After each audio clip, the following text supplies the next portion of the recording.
या चर्चा बैठकीत स्वयं भगवान बाबा हनुमानजी उपस्थित आहेत, यांना माझा प्रणाम। तसेच आपल्या सगळ्यांचे सद्गुरू महान त्यागी बाबा जुमदेवजी उपस्थित आहेत, भगवान बाबांना माझा प्रणाम। तसेच आपल्या सगळ्याची लाडकी आई वाराणसी आई उपस्थित आहे, आईला माझा प्रणाम। तसेच या चर्चा बैठकीचे अध्यक्ष यांना माझा नमस्कार। बाल सेवक सेवकिनी बाल गोपाल यांना माझा आदरपूर्वक नमस्कार।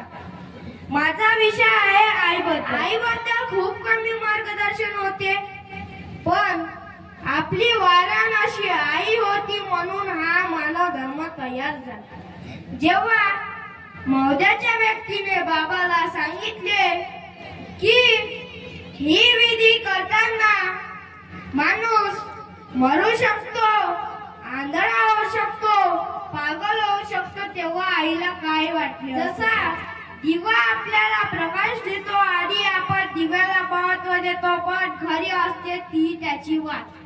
ती स्वतःला जाणून दुसऱ्याला प्रकाश देते।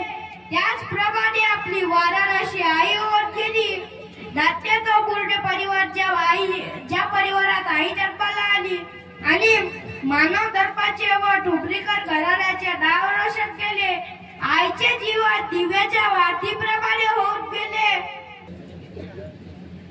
आणि आपल्याला आईचे जीवन दिव्याच्या वातीप्रमाणे होऊन गेले। बाबांसोबत खूप कठीण परिश्रम केले, बाबांना मदत केली आणि आपल्याला सुखी समाधानी बनविले।